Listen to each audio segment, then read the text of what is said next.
오늘 함께 나눌 말씀 보도록 하겠습니다. 마가복음 3장의 말씀입니다. 마가복음 3장 20절에서 35절까지 말씀 보시겠습니다. 네, 우리 한 절씩 교독하여서 봉독하도록 하겠습니다. 집에 들어가시니 무리가 다시 모임으로 식사할 겨를도 없는지라.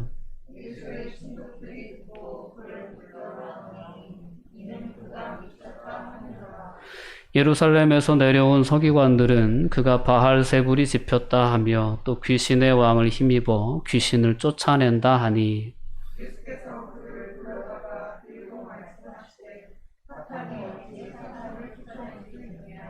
또 만일 나라가 스스로 분쟁하면 그 나라가 설 수 없고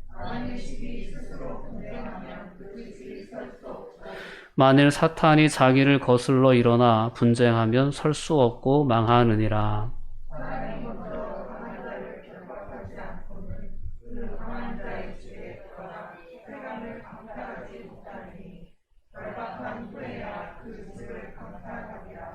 내가 진실로 너희에게 이르노니 사람의 모든 죄와 모든 모독하는 일은 사하심을 얻되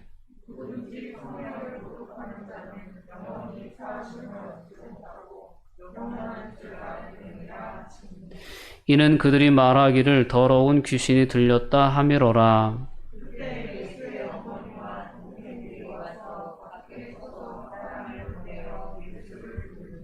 무리가 예수를 둘러 앉았다가 여짜오되 보소서 당신의 어머니와 동생들과 누이들이 밖에서 찾나이다.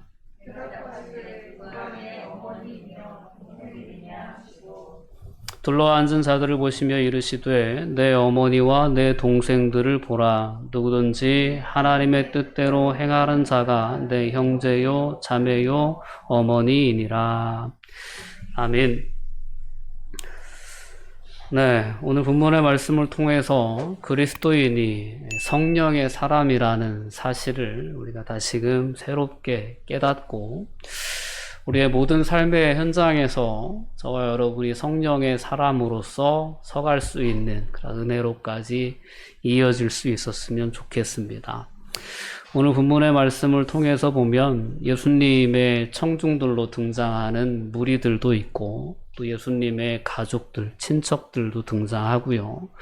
또 예루살렘에서부터 내려온 서기관들도 예수님의 말씀을 듣고 있는 청중 가운데 있습니다.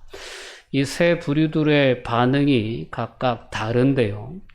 예수님이 하시는 그런 하나님 나라의 역사를 보고도 자신의 어떤 생각에 따라, 자신의 위치에 따라 그 역사를 받아들이기도 하고, 때로는 두려워하기도 하고, 때로는 대적하기도 하는 그러한 모습들로 반응합니다.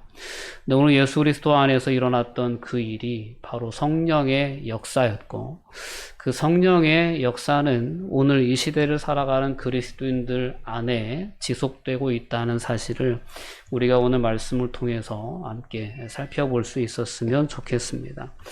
자, 먼저 우리가 주목해 보고자 하는 것은 20절 말씀에 나와 있는 그러한 본문입니다. 집에 들어가시니 무리가 다시 모임으로 식사할 겨를도 없는지라 라는 예수님의 삶을 엿보게 하는 그런 한 구절이 가장 먼저 등장합니다. 아마 이 집에 들어가신 시간은 저녁 시간이 아닐까 싶습니다. 하루 종일 힘든 사역을 감당하시고 이제 집에 들어가셔서 식사도 하시고 쉬시고자 하는 목적으로 가버나움에 있는 집에 예수님이 들어가셨는데, 근데 무리들은 여전히 자신들 안에 있는 갈급함을 가지고 예수님께 나아오는 거죠. 예수님의 집에까지 막 꾸역꾸역 밀고 들어오는 그런 상황이 아니었을까 싶습니다.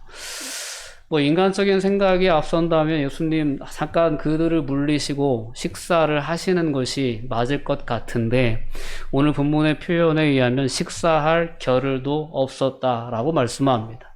식사할 겨를도 없었다는 것은 그들을 외면하지 못하시고 않으시고 그들의 필요를 채워주시는 사역을 지속해 나가시는 모습으로 우린 이해할 수 있습니다. 오늘 본문에 나오는 이와 같은 무리들은 마태복음의 말씀에 보면 늘 예수님의 청중으로 등장하는 무리들 중이고 또한 그들을 향하신 하나님의 또한 예수님의 마음은 한결같이 그들을 긍휼히 여기시는 마음으로 대하셨다라는 것을 우린 기억할 필요가 있습니다. 무리를 보시고 불쌍히 여기시니 이는 그들이 목자 없는 양과 같이 고생하며 기진함이라 라는 것입니다. 오늘 예수님은 이와 같이 이 땅에 오셔서 자신의 사역을 감당하시면서 집중하셨던 사역의 모습이 양이 이제 목자를 잃어버린 양과 같이 기진하고 피곤한 그러한 민중들을 위로하고 그들을 회복시켜주는, 그들을 치유시켜주는 그러한 역사를 집중하셨다라는 것을 알 수 있습니다. 그래서 예수님 앞에 모여있는 그 많은 무리들은 여전히 예수님이 그와 같은 치유를 행하실 수 있는 분으로, 귀신의 권세로부터 자신들을 자유롭게 해주실 수 있는 분으로 예수님의 권위를 인정하고 권세를 인정하며 그 권위 아래 자신들의 연약함을 내려놓는 그러한 반응을 보였던 무리들이 있었습니다. 그에 반면 한편으로 보면 예수님을 가장 잘 알아보아야 할 두 집단이 예수님을 잘 알아보지 못하고 있는 그러한 모습도 오늘 본문은 우리에게 소개해주고 있습니다. 3장 21절과 22절 말씀을 우리 함께 읽어볼까요? 예수의 친족들이 듣고 그를 붙들러 나오니 이는 그가 미쳤다 하밀러라. 예루살렘에서 내려온 서기관들은 그가 바알세불이 집혔다 하며 또 귀신의 왕을 힘입어 귀신을 쫓아낸다 하니. 아멘. 자, 이들은 이와 같이 반응했다라는 겁니다. 한 무리들은 자신의 연약함을 예수 그리스도의 그 권세 아래 내려놓으며 예수님으로 말미암아 치유함을 덧입길 원했고 자유함을 덧입길 원했던 반면 한편에서는 예수님이 미쳤다라고 판단하고 예수님을 그 무리들에게서 떼어놓으려고 하는 가족들, 친족들도 있었고 또 한편으로는 예수님이 행하시는 그 놀라운 권위가 자기들에게는 없음으로 말미암아 시기하고 질투하고 경계하며 오히려 그러한 선한 역사를 악한 역사로 그렇게 폄훼하고 비난하는 그러한 서기관들의 모습도 있었다는 것을 본문은 증거해 줍니다. 자, 오늘 본문의 말씀을 통하여 다시금 우리는 그러면 어떤 편에 서야 되는가를 생각해 볼 수 있었으면 좋겠습니다.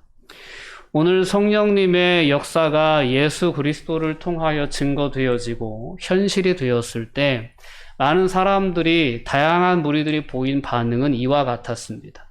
한편에서는 간절한 사모함으로 그 예수 그리스도의 권세 아래 서고자 하는, 안고자 하는 그런 간절한 사모함이 있었던 반면 한편에서는 그와 같은 사역에 대한 두려움이 있었고 한편에서는 그러한 조롱과 또한 반대가 있었는데 오늘 우리의 삶의 모습은 과연 어느 편에 서 있는가를 돌아볼 수 있어야 합니다. 우린 끊임없이 예수 그리스도의 이름의 권위와 권세, 그 능력을 인정하고 그 권세 아래 우리의 삶을 맡길 수 있는 그러한 무리들의 자리에 저와 여러분들이 서야 될 줄 믿습니다. 늘 예수 그리스도의 이름의 능력을 의지하고 우리는 이 세상을 살아갈 수 있어야 합니다. 하나님, 저는 연약합니다, 부족합니다라는 고백이 사람 앞에서는 참 부끄러운 고백일 수 있지만 하나님 앞에서는 당연하고도 마땅한 고백이고 하나님의 은혜를 덧입는 데 있어서 가장 필수적인 그러한 조건이 된다라는 것을 우린 분명히 깨닫고 하나님 앞에서 우리의 연약함을 고백하기를 주저하지 말아야 합니다. 간절한 사모함으로 더욱 힘써 하나님 앞에 나아가야 될 줄 믿습니다. 그렇다면 왜 예수님의 가족들과 왜 서기관들은 그런 예수님의 이러한 선한 사역에 대해서 두려워했고 악하게 보았을까라는 부분을 생각해 볼 필요가 있습니다.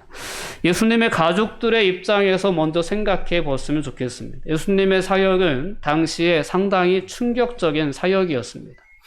예수님의 사역은 한편으로는 가족들의 입장에서는 두려움의 요소였다라는 것을 생각해 볼 필요가 있습니다.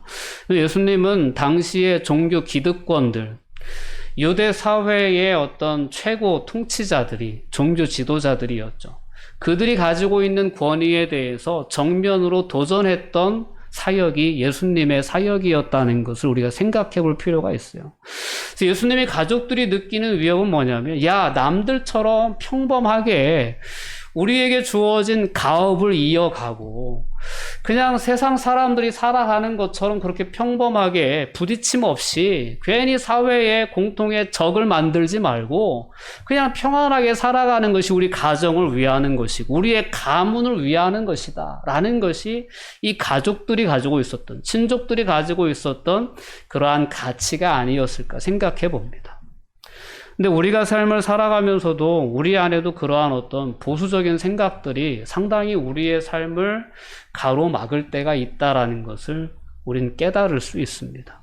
그럼 우리는 이 사회가 가지고 있는 기본적인 어떤 그러한 전통과 관념과 그러한 가치관의 틀을 벗어나는 것을 상당히 싫어하고 때로는 두려워하고 때로는 막아서기도 했던 그러한 삶의 모습들이 우리들 안에도 있지 않나 싶습니다. 예수님의 가족들이 느끼는 불안함, 두려움은 그런 거예요.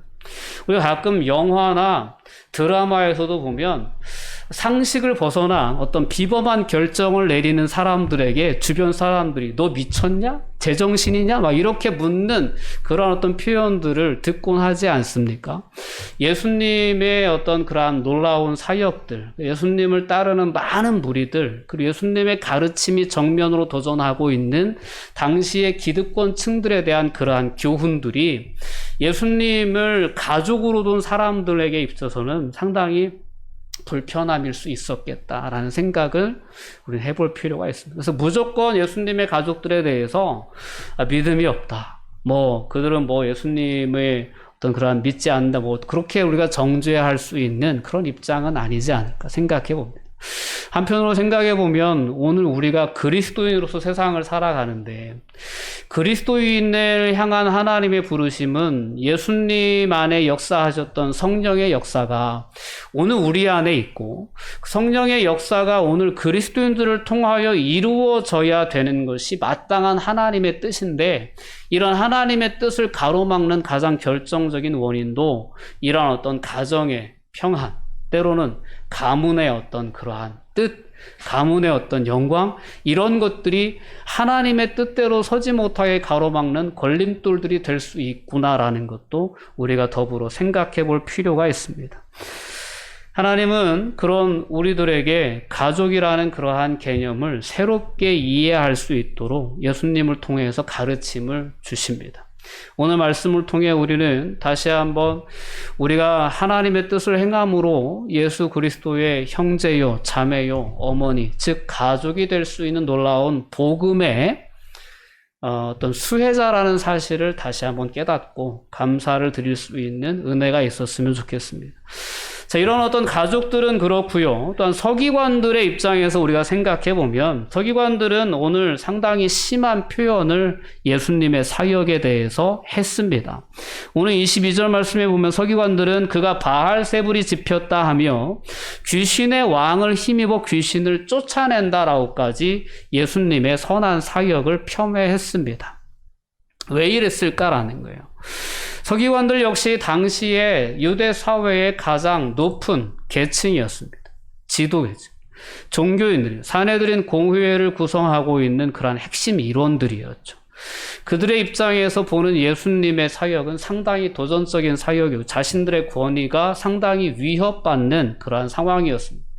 어떻게 해서든 예수님의 권위가 무시되어야 되고 또한 깎아내려져야 되는 그리고 사람들에게 예수님의 권위에 대해서 상당히 경멸스러운 반응을 불러일으켜야 하는 그러한 입장에 서 있던 사람이 서기관들이었죠. 그래서 그들은 그 역사가 귀신의 역사다.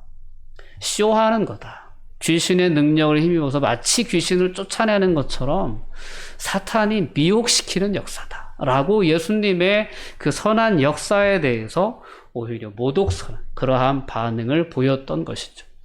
그 반응을 보인 결정적인 근본적인 동기는 자신들의 권위, 자신들의 권세를 지키고자 하는 그러한 욕망에서부터 비롯되었다는 것을 우리는 깨달을 수 있습니다.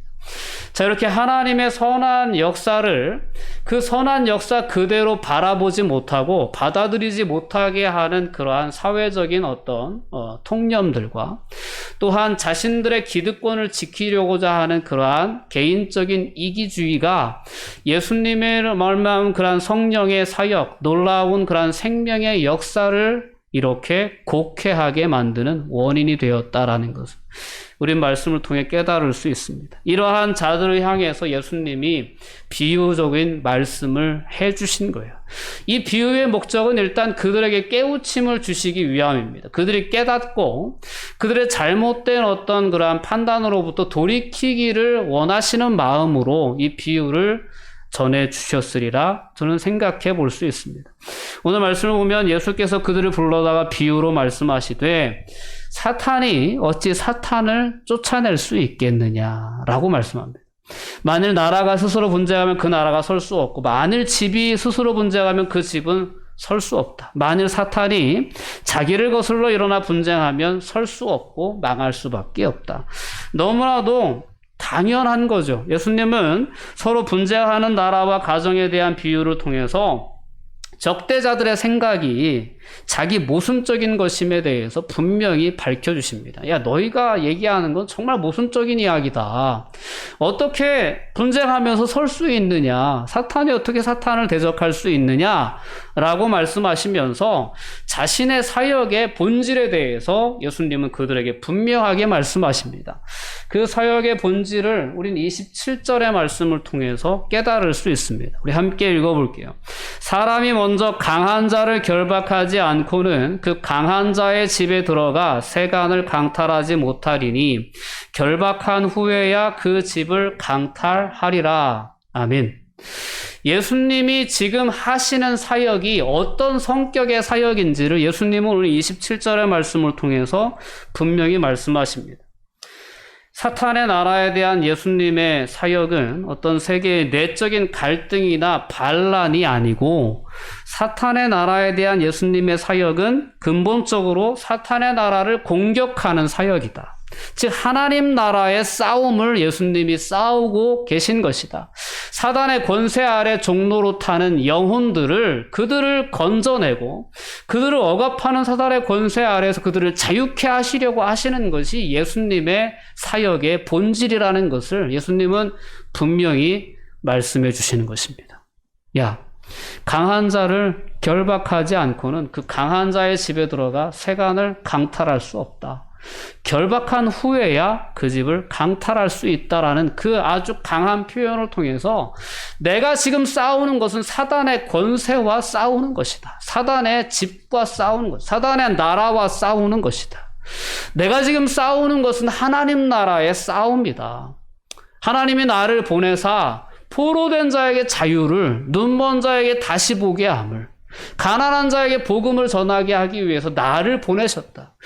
내가 하는 일은 하나님의 역사고 성령의 역사다라는 것이 하나님께서, 예수님께서 오늘 그 서기관들에게 분명하게 깨닫게 해주셨던 그러한 부분입니다. 그래서 이어지는 말씀을 보면 28절과 27절 말씀에 그런 말씀으로 이어집니다.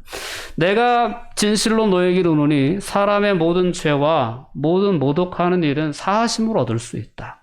그러나 누구든지 성령을 모독하는 자는 영원히 사하심을 얻지 못하고 영원한 죄가 되느니라 라는 말씀을 통해서 그들이 깨닫고 성령을 모독하고 성령을 회박하는 죄에서 돌이킬 수 있기를 기대하시면서 그들에게 예수 그리스도를 통하여 일어나는 이 모든 일들이 하나님의 선한 역사이며 성령의 일이라는 사실을 분명히 깨우쳐 주시는 것입니다. 오늘 예수님을 통해서 일어난 그러한 놀라운 성령의 역사를 우린 다시금 주목해 봐야 합니다. 오늘 말씀의 제목을 그리스도인들은 성령의 사람이다 라고 정해 보았습니다. 예수님은 성령의 사람이었고 예수님이 하신 일은 성령의 사역이었습니다. 오늘 예수님의 뒤를 따르는 그리스도인들 역시 성령의 사람이고, 그리스도인들이 이 세상 가운데에서 행해야 할 일들은 성령의 사역이어야 된다라는 것이 오늘 말씀의 취지인 것입니다. 오늘 그런 관점에서 우리의 삶을 돌아볼 수 있는 은혜가 있었으면 좋겠습니다. 이사야 61장의 말씀을 보면 성령의 사역이 어떤 사역인지를 우리에게 분명히 소개해 줍니다. 함께 읽어봅니다. 주 여호와의 영이 내게 내리셨으니 이는 여호와께서 내게 기름을 부으사 가난한 자에게 아름다운 소식을 전하게 하려 하심이라. 나를 보내어 마음이 상한 자를 고치며 포로된 자에게 자유를, 갇힌 자에게 노임을 선포하며 여호와의 은혜의 해와 우리 하나님의 보복의 날을 선포하여 모든 슬픈 자를 위로하되. 아멘.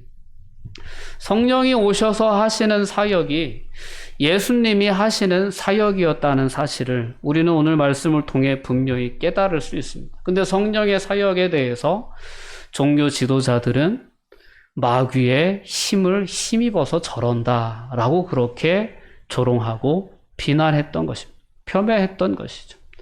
자, 그러한 자들에 대해 예수님은 분명히 오늘 말씀을 통해서 그들을 깨우쳐 주십니다. 이제 깨닫고 돌이키느냐, 깨닫고 예수님의 권세 아래 자신의 연약함을 내려놓고 굴복하느냐, 아니면 끝까지 대적하여 예수님의 십자가에 못 박기까지 하느냐는 그들의 선택에 달려 있는 거겠죠. 오늘 예수님의 사역은 이렇게 이 시대를 향한 성령의 사역을 우리에게 분명히 증언해 줍니다. 성령님의 사역은 자유케 하는 사역입니다. 모든 갇힌 것을 풀어놓는 해방의 사역이 바로 성령의 사역입니다. 이러한 사역이 이 땅을 살아가는 모든 그리스도인들을 향하여 지속되기를 원하시는 것이 하나님의 뜻이고 하나님의 계획입니다. 성령 하나님이 우리 안에 와 계신 것은 그냥 와 계신 것이 아니에요. 우리가 하나님의 자녀라는 것을 끊임없이 증거해 주시기 위해 우리가 하나님의 구원을 받았고 우리 안에 하나님 나라에 대한 놀라운 영원한 소망이 있다는 사실을 깨우쳐 주시기 위해 우리 안에 계시는 것도 맞지만 성령 하나님이 우리 안에 계시는 것은 분명한 목적이 있습니다. 성령의 일을 행하시기 위해서 우리 안에 와 계신다라는 것을 우린 분명히 기억해야 합니다.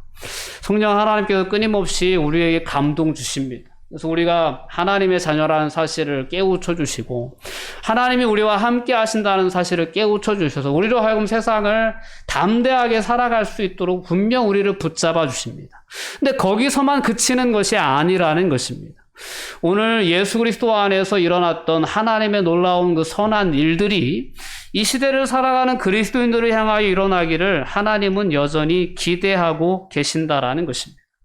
그런 면에서 이 땅을 살아가는 모든 그리스도인들은 예수님을 알고 또한 예수님을 더 깊이 사랑하고 예수님을 늘 가까이 하고 우리와 함께 하시는 예수님을 늘 의식하고 그리고 예수님을 닮고 따르고자 하는 사람들이 바로 이 땅을 살아가는 그리스도인들이다라는 사실을 분명히 기억해야 합니다.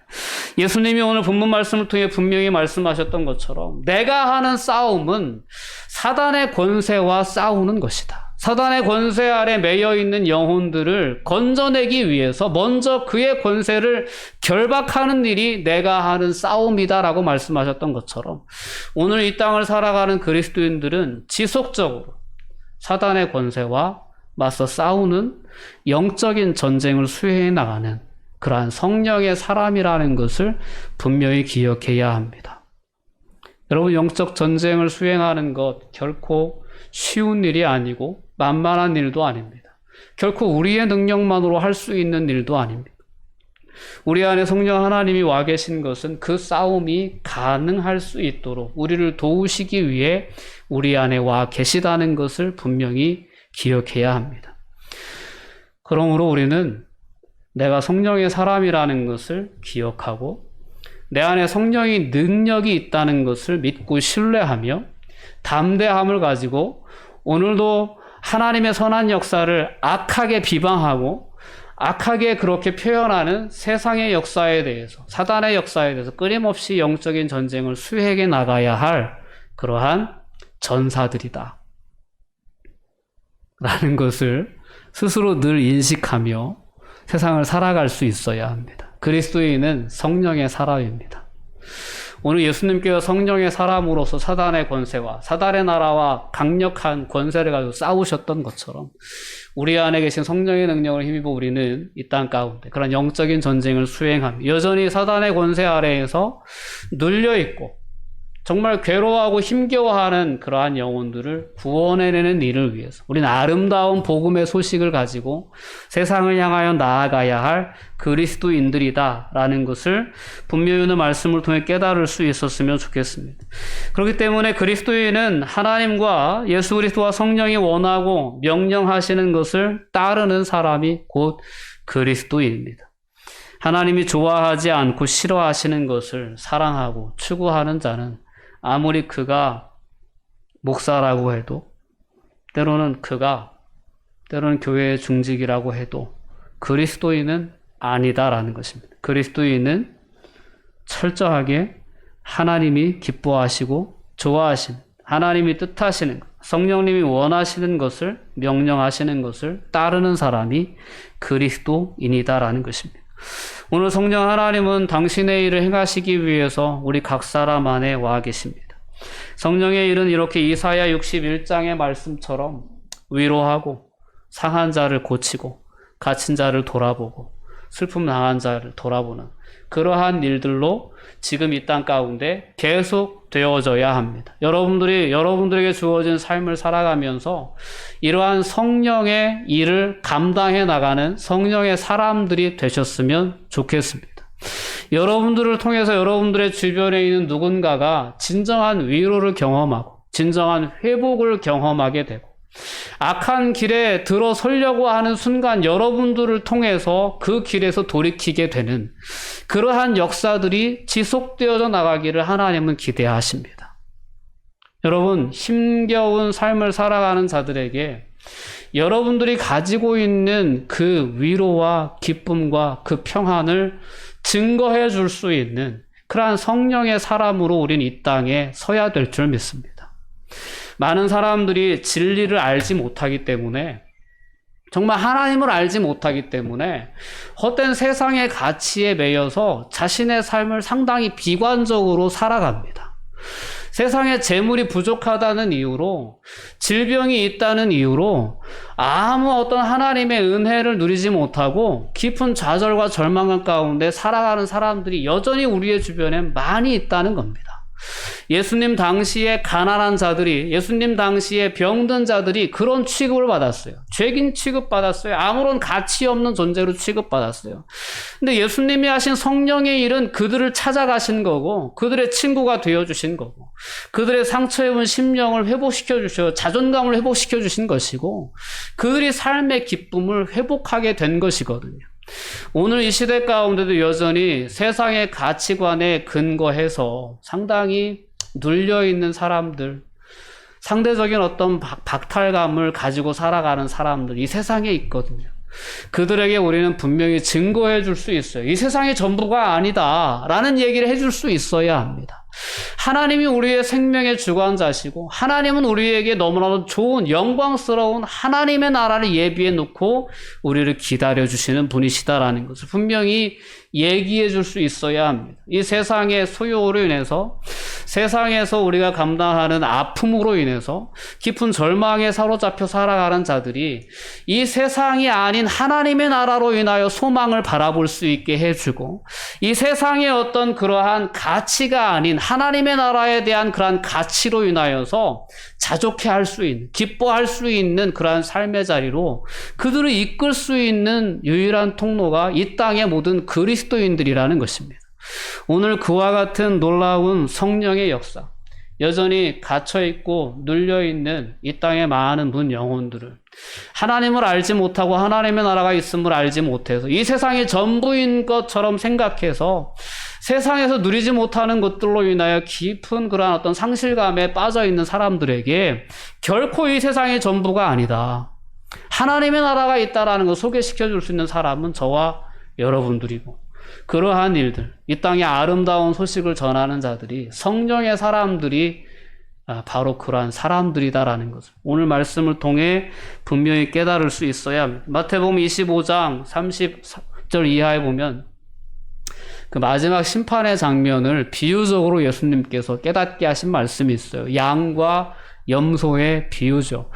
마지막 날에 예수님께서는 이 땅의 모든 사람들을 두 편으로 갈라 놓으시고 오른편에 있는 사람들에게 그렇게 말씀하시는 것 아닙니까? 그때 임금이 오른편에 있는 자들에게 이르시되 내 아버지께 복받을 자들이여 나와 창세로부터 너희를 위하여 예비된 나라를 상속받으라. 내가 줄일 때에 어떻게 했다고요? 너희가 먹을 것을 주었고 내가 목마를 때에 마시게 하였고 나그네 되었을 때에 영접하였고 헐벗었을 때에 옷을 입혔고 병들었을 때에 돌보았고 옥에 갇혔을 때에 와서 보았느니라 라고 말씀합니다. 오늘 우리가 감당해야 할 성령의 일이 무엇이냐 라고 묻는다면 바로 이와 같은 일들이다라고 예수님은 분명히 대답해 주시는 것입니다. 예수님이 하셨던 것처럼 막 귀신을 쫓아내고 병을 치유하고 막 놀라운 권능으로 성령의 역사가 증거될 수 있습니다. 그러나 모두 그렇지는 않습니다. 그럼에도 불구하고 우리가 성령의 일에 동참할 수 없느냐? 있다라는 거예요. 우리는 이와 같은 삶을 통해서 하나님의 기뻐하시는 성령의 일에 동참할 수 있는 성령의 사람이라는 것을 분명히 기억해야 합니다. 너희가 삶을 살아가면서 만나는 지극히 작은 형제 중에 하나에게 한 것이 곧 내게 한 것이다. 그것이 곧 성령의 역사에 동참한 일이다 라고 예수님은 그날 그때가 되면 분명히 인정해 주실 것이라는 것입니다. 다시금 우리가 그리스도인이라는 것은 성령의 사람으로 부름을 받은 것이구나. 성령이 우리 안에 오신 것은 구원의 보증이 되는 것뿐만이 아니라 그 구원의 역사를 계속 지속해 나가시기 위한 목적을 가지고 내 안에 계시는구나 라는 사실을 우리가 새롭게 깨닫고 그 삶의 가치를 붙잡고 우리의 삶을 살아갈 수 있었으면 좋겠습니다. 여러분들의 삶이 누군가에게 위로가 되고 힘이 되고 다시 일어날 수 있는 도전이 되는 삶으로 작용할 수 있다면 하나님 분명히 저와 여러분들의 삶을 통해 기뻐하실 것이고 그 마지막 그 하나님의 심판대 앞에서 분명 우리에게 이와 같은 칭찬의 메시지를 전해주시리라 믿습니다. 그와 같은 믿음을 가지고 우리의 삶에 임할 수 있기를 주님의 이름으로 권면드립니다. 기도하시겠습니다. 사랑과 은혜가 충만하신 아버지 하나님 감사와 영광을 돌려드립니다. 오늘도 말씀을 통해서 이 땅을 살아가는 그리스도인들이 추구해야 할 삶의 방향과 가치가 무엇인지를 되돌아볼 수 있도록 은혜 허락하심에 감사합니다. 저희들 비록 연약하지만 부족하지만 우리가 할 수 있는 성령의 일을 성령 하나님께서 깨닫게 해주시고 우리의 마음에 감동을 주실 때 순종함으로 그 역사에 동참할 수 있게 붙잡아 주시옵소서. 그리하여 그 기쁨에 그 영광에 저희들 동참할 수 있는 믿음의 주인공들이 다 될 수 있도록 축복하여 주시옵소서. 감사드리며 예수님의 이름으로 기도하옵나이다. 아멘.